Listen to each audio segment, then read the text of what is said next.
If I have a credit card, it's not free money, it's a tool.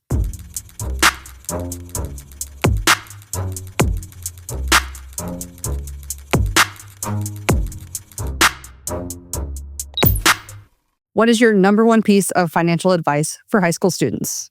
So I think the number one thing for high school students is simplifying it. Learn how money works. So you want to build the habits before focusing so much on the amounts. I think a lot of time people put so much focus on, okay, how much do I need to initially start with today? If you can start with $5, $10, $25, $100, whatever that may look like, that starts compounding over time. That builds confidence. It builds the rhythm.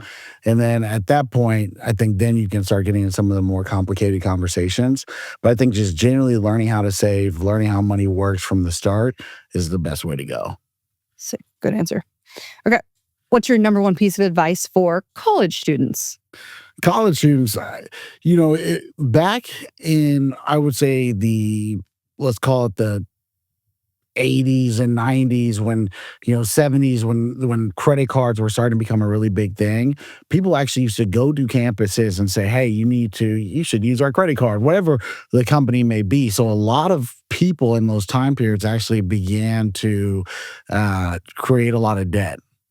And then when they roll out of college, now you have student loans on top of a ton of credit card debt. Your whole adult life is spent trying to pay off this unnecessary debt. So I think that the biggest focus for college students, if we can continue to learn how to use your money starting in high school, then when we get to college, focusing on, okay, let's focus on maybe good debt or good habits with debt. I think is the best route to go. So, hey, if I have a credit card, it's not free money, it's a tool. If I think one thing that a lot of parents can help their kids with is, hey, if I go and get a car versus just putting the car in the parent's name, hey, put in your kid's name too, because when they get out of college, they need that length of time when it comes to being, showing you've had some credit. And ultimately that helps them now when they step out of college to be able to get an adult life a little bit smoother. So I think using debt again, as building good habits when it comes to debt, and then trying to build that credit experience so when you get into adulthood, things are a little bit easier for you. Nice. So what would you tell someone about money who is right out of college and they're like getting their first big boy or big girl job, and now they're making more money than they ever have in their entire life, and they're like, what the heck do I do? Number one thing is live below your means. I think initially when people are like, okay, I went from in college, like for example, I'll use myself for example. When I was in Tennessee, I think my job was minimum wage. I was making just over $7 an hour, and I was able to live off of that in college. Then you get out of college, now you start making adult money. I think the first thing that people do is they go and spend money. Naturally, like I've got more, I can take vacations, I can get nicer clothes, I can get better shoes, I can get the nice car. And that's the biggest mistake that you can make. I think the most important thing is to cut back and live well below your means. Get the rhythm. Again, start creating more of the savings, because there's going to be things that pop up eventually. Do I want to get married? Do I want to, purchase my first house? If my car breaks down that I've had from high school, oh my goodness, I need to go get a new car. You're going to need savings for that. So again, I think that follows that rhythm of creating good habits, and living below your means is the best thing that you can do. Yeah. Okay. Number one piece of advice for someone who wants to buy their first house. If you want to buy your first house, following through from even the last question, live below your means. When I went to get my first home, I think we qualified for $600,000. And I think initially you're looking at these $600,000 houses, you're like, this is awesome. Like, right? Like this is the house I want to go buy. And what typically happens, go and get a $600,000 house, a $500,000 house. I think going to say, okay, let me humble myself a little bit. I'm going to go get the $300,000 house. Now I'm living well below, obviously, the threshold of what the mortgage companies think that I can qualify for. And now when I'm stepping into, again, different things that pop up like marriage and kids and cars breaking down or something breaks down in the house, you have plenty of savings to then make those decisions. But now you can also start preparing for the future and start putting a little bit more money away too. And, and then that way you can have a nice future, nice retirement and things of that nature. So you just say your answer for this next question might be the same, but what about somebody who is looking to make like a different kind of step in their adult life? So somebody who wants to get married, somebody who's about to have a kid, what kind of financial advice do you have for them? I think this is one thing that may be interesting. A lot of people, I think, put buying a house as a priority to then take that step into making those decisions. And genuinely, in this day, in this economy, sometimes buying a house may not make the most sense. Sometimes it could be renting that makes more sense for your picture at the time. So for somebody that is in the space of now wanting to start having those conversations of getting married and building kids, I think going back to the baseline, which is what are our goals? Where are we trying to get to within the next 5 years? What is that going to require? Doing that level of planning will allow you to make better decisions on the front end. And that way, when you step into either if buying a house is that option or renting is that option, you're not regretting the decision or putting yourself in some type of financial risk type of situation. Yeah, that's good. Literally, my husband and I bought our first house 2 years ago, and sometimes I regret it so much. I'm like, why did I buy a house and not just keep renting? Because it's just there's so much involved in it that they don't tell you when you buy your first house. And then on top of all that, it's like, oh, and now you get to pay all this interest to your bank. Like literally, we were looking at our like where we get our statement every month, and we have paid more to our interest than we have to our actual mortgage. And it's like being dunked in cold water when you do it for the first time, man. The first couple of years of just that buying the house, yeah. I mean, the first couple of years is majority of it just paying interest. And you're like, wow, we've been shelling out half of the money that we have paid, and we have made no dents. Yep. And then the other thing with that is a lot of people then focus on the down payment. Yeah. Well, they don't talk about, I need a new fridge. Oh my goodness, I moved in this house. I was in an apartment. Now my house looks like I have no furniture. Yeah. I have nothing in my house. So there's other things that then come with the whole other aspect of a purchase. Honestly, yeah, a lot of people just don't think about in general. Cool. Okay. What is the stupidest financial decision a young person could make?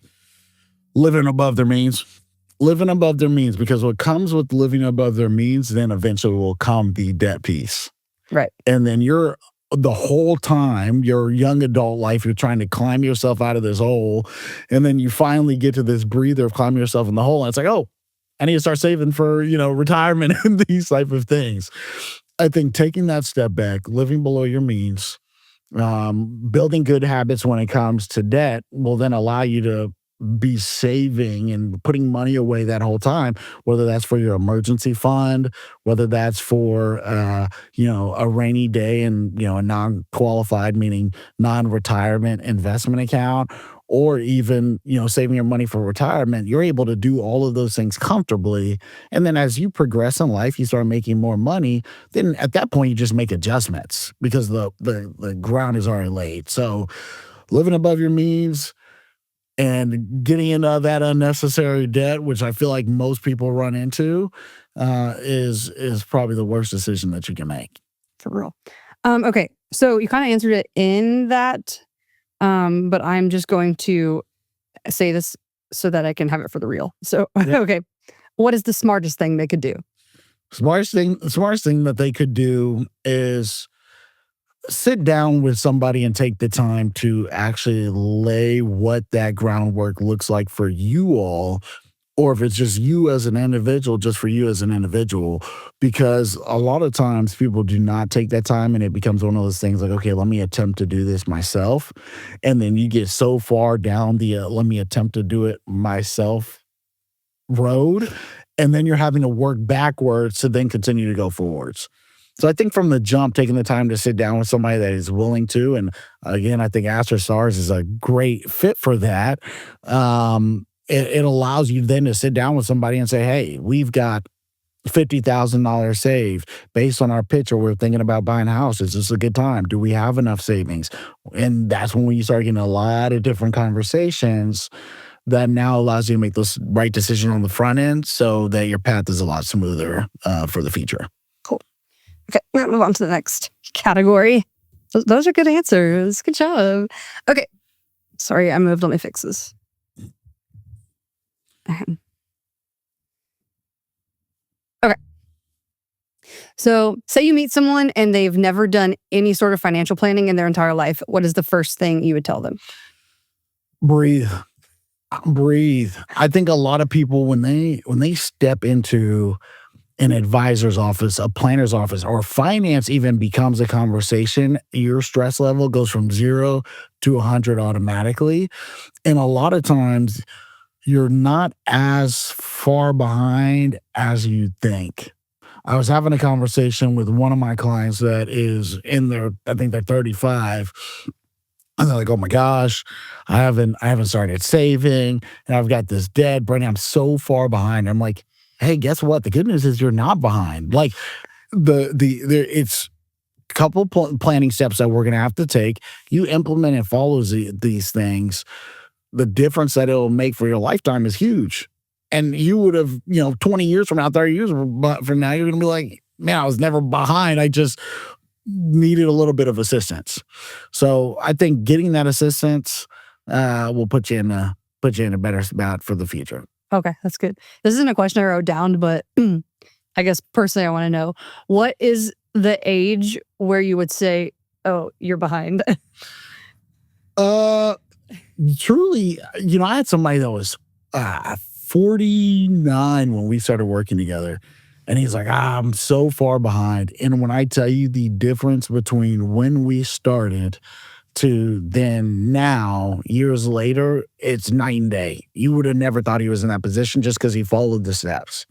I think when we start having conversations like, hey, we might be behind, is if we're at the year of retirement date, and this is probably our first conversation, being had. I mean, unless you were already doing really good savings and then we're just taking the planning steps from there, that can happen. And I've done that with people and they've been perfectly fine throughout their retirement.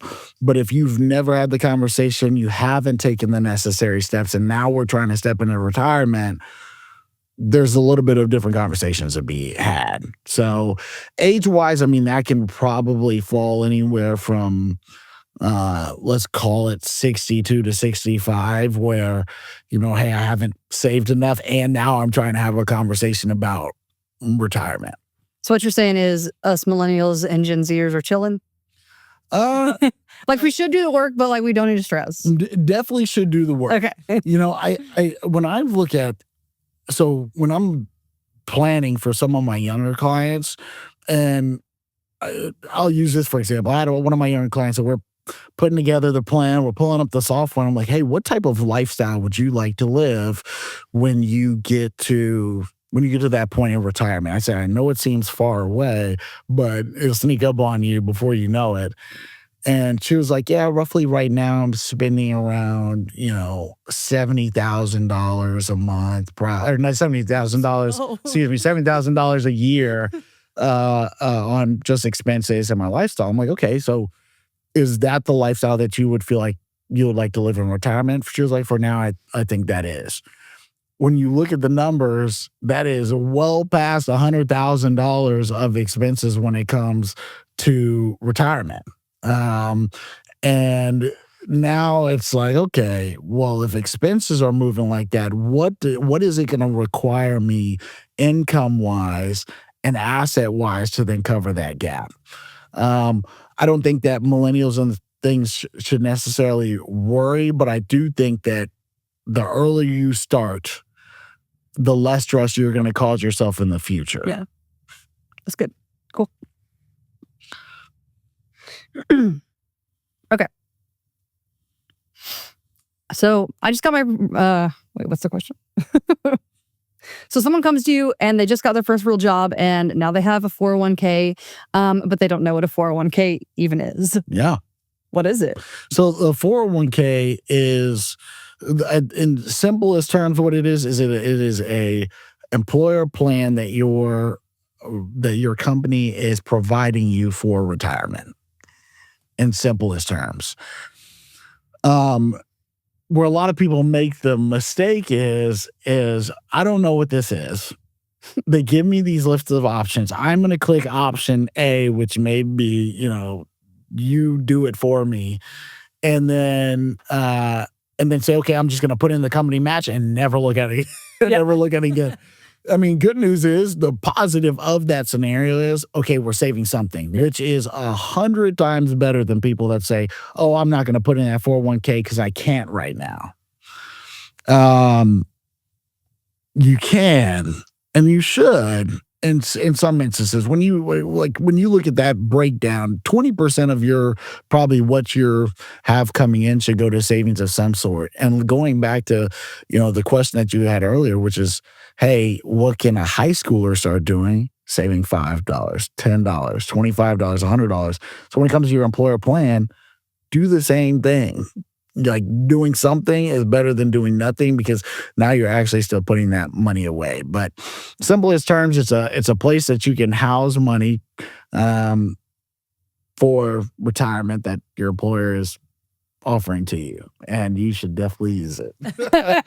That's good. That's good. Okay, you kind of answered again this question in there, but maybe you might want to word it differently. I don't know. So say I make a decent amount of money at my job and like I can pay all my bills and I even have some money like left over, but at the, end of the month, I'm like, oh, okay, now I'm going to put some in savings. All of a sudden, I don't actually have anything to put in savings. What am I doing wrong?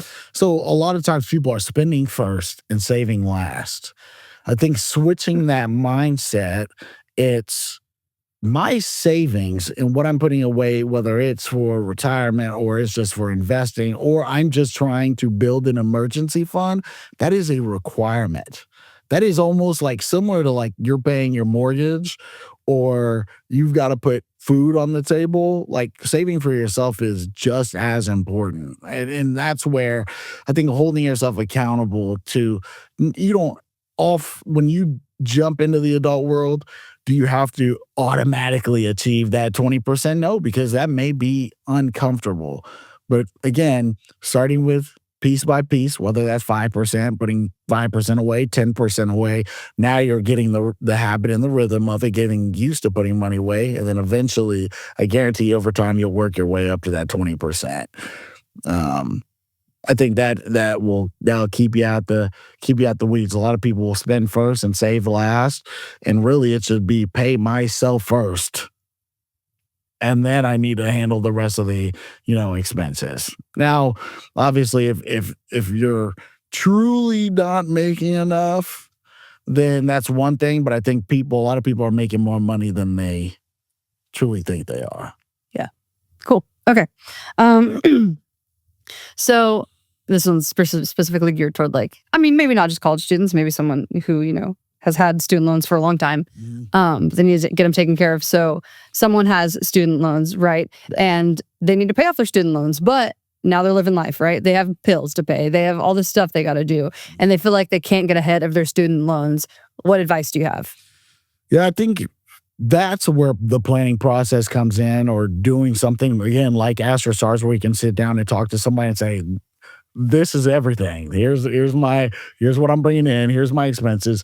Here's what I'm attempting to save. And here's my liabilities. Student loans fit into that. Loans, any credit cards, or it could be any scenario in this point. I think sitting down and having that conversation and actually building out a game plan is the best thing you can do. Because a lot of times people try to do it themselves.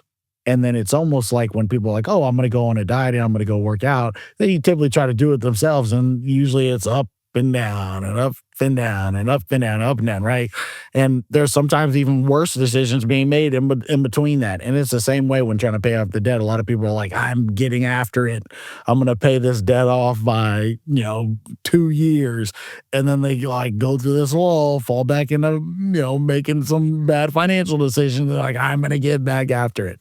So I think sitting down with somebody, building a set plan that you're comfortable with, starting there, and then every year sitting down, reviewing it and making changes or scheduling a time and saying, "Hey, I need to meet with Brandon again, make a shift." It's a little bit uncomfortable is better than doing it yourself. That's good. So should I tackle debt first or should I tackle saving first? I don't think it's one versus the other. And maybe there's some people that disagree, but in my head, I don't think it's one versus the other because a lot of times, what is on the side of younger people when it comes to investing and saving is time. They have the length of time to be able to put smaller amounts away and allow it to compound over time. But if I'm just solely focusing on debt during those crucial time periods where I could be putting something away, I'm now missing, let's call it, maybe I get out of college and I focus on the next 5 to 10 years to try to pay off my debt. And let's put it kind of smack in the middle and say 7 years I'm trying to pay off all my debt. That's 7 years that basically we're not saving anything. So there goes emergency fund. There goes retirement. There goes, if I wanted to say I want to get started investing and just learn how it feels, non-qualified investment accounts, non-retirement investment accounts is basically what that is. All that time is now gone and you cannot make that back up. So I don't think it's one versus the other. I think that where it fits in, sit down with somebody, hey, how much can I put towards both? And then follow suit with that plan. Nice. Okay, this is something we were kind of talking about earlier. So say I'm torn between buying a house or just renting. Are there financial benefits to doing one versus the other? There definitely is. Buying a house comes with a lot, right? You've got your mortgage that you got to pay to get into it. You've got your down payment, as we were talking earlier, going from the apartment now to to the house. Or let's say you didn't even go from apartment house. Let's say you went from your parents' house to the house. Now you have all this expenses of trying to basically build out your home, make it, make a house a home. And you've burned through every dollar that pretty much you've had. That's tough because I'm sure within that goes the emergency fund. I've talked to people that are like, hey, I pulled out of my 401k, so your retirement account to do these things. And you, again, time lost. So I think by sitting down and figuring out, okay, I want to buy a house within the next 6 years. Well, realistically, within that 6 years, when you buy a house, you want to buy a house. By that 6th year, that's my date. Okay, well, then planning towards that will probably put you in a lot better position, and you can rent during that time period. And guess what? I would hope, not in every area, but in some areas, renting is a little bit cheaper than buying a house. Now I can save while I'm paying a little bit less and then work my way into purchasing the home. So I think for everybody, it's different.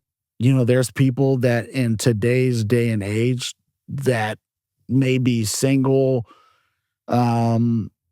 pretty much have no responsibilities and likes to travel a ton, never really at the house. That renting probably will make more sense than buying a house. They're never home. So paying all those expenses and you're never home. Let's say your house floods and you're like, man, I spent 5 days, basically, here in the past 2 weeks. That may not make sense. So sometimes renting makes sense. But again, I think sitting down and having that conversation and going through those different scenarios and going through the lifestyle that you want to live will put you on the best path of whether I should, buy a house or rent. Yeah, that's good. That's kind of where my husband and I are now because so we bought our house a couple of years ago. We're like, oh yeah, we want to buy this house. And it's just us and, we have a cat and a dog. And then he started making a little bit more money. And so we were like, well, let's travel more. And so it's like, okay, we're going to travel a bunch. So why did we, like that. So yeah, I get that. I feel that. It always pops up. Yeah. And then you love your animals and it's hard to leave them. Yeah. I will say. I'm attempting to convince my wife to allow me to get a cat. But we also have a cane corso that is pretty large. So the cat probably would have to be pretty large. But sometimes like big dogs like are the best with cats. You know what I mean? Like they are because they're so gentle with them. Yeah. For the people out there that are scared of cane corsos or big babies, majority of them. But just make sure your kid doesn't run up to them or you don't run up to them. You got to treat them with respect. But all dogs, big dogs especially, need love. So this page is not actually just about financial advice. It's also about how you should get a big dog. Yeah, you should get all the big dogs need love, including the small ones too, and the cats. Yeah, I mean, don't get a small dog. My mom was a small dog and I hate it. I'm sorry, Mom. Okay. Okay, so my dad told me to start investing. So I went out and I downloaded Robinhood and I got like one stock in Walmart and then I got like one stock in Apple and I got like one stock in one of those like rando generic stock things. Yeah. Did I do the right thing? I think you made the right thing in making the habit. Saying, okay, I am going to make a habit of trying to put some money away. I think at that point, when you have gotten comfortable with that habit, wherever that is, because also with Stars, you don't have to bring your assets over, so you could do Robinhood all you want to. Once you get comfortable putting the assets away and having the habit, and you built that some money over time, I think that the next conversation is, okay, how do we need to diversify this? Because it's going to put into some stocks maybe that you like, but maybe that's not what you need to be in. Or maybe those those companies long term, not saying the companies that you mentioned won't do well long term, but maybe the companies that you're putting in, maybe those are some companies that we may be taking out of our portfolios because now there's new players. For example, you had Nvidia come out of nowhere over the past couple of years and have done extremely well for people, and that's not I'm not advertising Nvidia, just using it for an example. Hey, maybe you could have taken a portion of what you're putting in there and put it there, or maybe we can diversify it in different ways. So I think it's extremely good for building habit, and that is the first step in making good progress when it comes to financial habits. Once now you put a little bit of money away, hey, start having the conversation. Like, how do I need to diversify this based on my goals, which is a lot different than just in general, because your goals are completely different than mine and anybody else's. So let me think how to word this next question. So why can a financial advisor make better or more informed decisions about what to invest in than I can just doing it myself on an app? Yeah, I think there's two pieces of it. You can't beat the human aspect of things. And I say that I will say sometimes when you look at just how some financial advising has been done in the past, it hasn't been super people friendly. It's, hey, you need to put this amount in this account now, and this is why. And people are like, well, why do I need to do that? What is that going to do for me?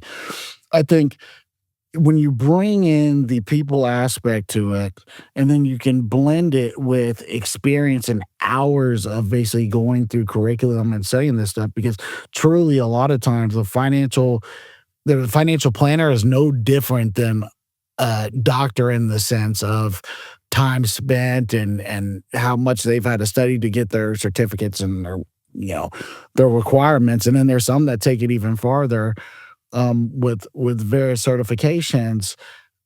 For somebody like yourself that's saying, okay, I want to make the best decision for myself, you just can't beat that. And the thing is if you go in there, you can even put in ChatGPT and say, hey, I want to do these certain goals. Some of it may be good, but do you truly want to put your information on something? And again, this is no shot at ChatGPT, but do you truly want to put your information on something that you don't know where it's going? You don't know if it's secure, and also you don't know if it's general advice or truly specific to your picture. Financial advisor brings in the personal aspect of things, the experience to then make sure you make the best decisions. And then also you can have it tailored specifically to yourself. And I think that will beat generality and maybe just putting in an app any day. And also the app isn't going to comfort you when times are tough or the market goes down or you go through something life wise and you're like, what do I do? The app's not going to comfort you, a planner will. Nice. Okay. I'm going to ask a question. Don't answer this question because I'm just going to use a soundbite from what you just said. So, why should I use a financial advisor instead of just asking ChatGPT? Okay. Because you said that. I was like, oh, that's a good question. Let me ask that. Okay. Let me see. Okay. So what's a Roth IRA? So Roth IRA is going back to when we talked about the 401k. 401k is a retirement account, and just a 401k, not a Roth 401k, because there's a difference. Just a 401k is a tax-deferred retirement account that your employer plan or your employer is offering you. A Roth IRA is now a tax-free vehicle that you can put into by yourself. So this is an individual retirement account. Your company is not tied to it. And a lot of people are like, oh, well, I'm putting into a Roth 401k, so I'm putting in a Roth. Yes, you are putting away Roth dollars in your employer plan, but what you can put in your employer plan is separate of what you could put into a Roth IRA for yourself. So it allows you to put away tax-free money for yourself in an individual retirement account versus in your employer plan. Cool. Tax deferred, tax free.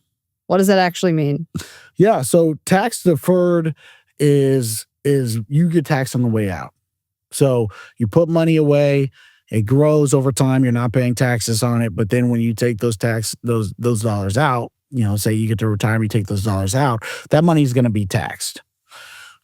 Tax free, and the way basically even the Roth works is you put this money away into the vehicle. After you meet the 5-year requirements of holding that individual retirement account open, that Roth IRA or Roth individual retirement account, because there's a difference between that and an IRA. And you meet that 5-year requirement, all those dollars within that account grow tax-free. So later in retirement, if you have $2 million, $3 million sitting in your Roth IRA, guess what? That you get to take all that out tax-free. Now, if I have $2 to $3 million in my, just IRA, using that for example, that grows tax deferred. If I had the same $2-3 million, well, a portion of that is going to taxes. That's not going to go to me. The other portion will, but a portion of that is really just waiting on you to take it out to then pay taxes on. So that's the difference between tax deferred, tax free, and Roth versus Roth IRA versus just an IRA. Gotcha. So why is a 401k, why can I only get a 401k through my employer? So it depends on your business, your structure of your employment. So if you are a business owner, you can open up an employer plan for yourself. But as an employee, that is the place that you will go to get your employer plan, because you're an employee, you're not a business owner. If you're a business owner, then you can't actually open up employer plans for yourself. So I feel like this is just something a teenager would ask, okay, why would I get a 401k instead of a Roth IRA or vice versa? Yeah, it can be specific to you and where you're at. And it also can be very specific to how much money you're making. I think that if you're young and you have a lot of groundwork and you're maybe not making over 500, 600, 700,000, $1 million, then yeah, Roth IRA makes a lot of sense for you. I mean, you're basically going to be able to compound tax-free dollars a majority of your life, until you make over the income threshold. And guess what? You're going to have a lump sum of money when you say, okay, I'm done working, that now you have tax-free. That's awesome. Tax law changes quite a bit It goes up and it goes down based on where we're at, economy wise. I'm not sure that we'll still see it go down. And so that means, when I'm younger and I can put away dollars that will compound tax free is a great place to be, depending on your circumstance. And this is a good piece right here because people are like, oh, well, then I will just put into my Roth or I will just put into my employer plan. Hey, you can do both. You can do both. It's not one against the other, one versus the other. And that's again where the planning conversation, things like that come in because it's like, okay, where should I be putting my dollars today based on how much I'm making, where I'm at, and what my goals are. And again, I think that a lot of that is a conversation that you can have in Ask Your Stars. Like, hey, I've got an employer plan. I open up this Roth IRA. They're taking out $5 a month and putting it into these things. I don't know really what's going on. What should I be doing here? And those are all conversations that you can have and you can get real advice on. And again, nice thing is you don't have to move your money. Cool. Man, you're doing such a good job dropping the Astro Stars in like good places. So good job. Let me see. Okay. I think financial planning is a scam. Why would you say that's not true? There are financial planning scams out there. So I will agree with you. There are financial planning scams out there, but if you truly you find somebody, and there are a ton of qualified financial planners, I will sit there and argue the point every day that it's not even close to a scam. Because here's the deal: when you look at financial planning as a whole, a lot of people tie the value to the let's say the 1% that's being charged on their account. Right. And there's value that can be brought there. For example, the market's up, year to date, the market's been bouncing around 13.5 to 14%. And if you're taking a majority of that and the advisor only is getting 1% of that, you won. And probably if you are pretty close to that and you try to do it yourself, it's hard to do because guess what? You're going to take on maybe more volatility than you need to. The market, then the market tries to work its way back up. Then you're trying to work yourself out of the hole, and it can become a messy situation. So there's value there in the 1%. After that, the value becomes having conversations like we're talking about today.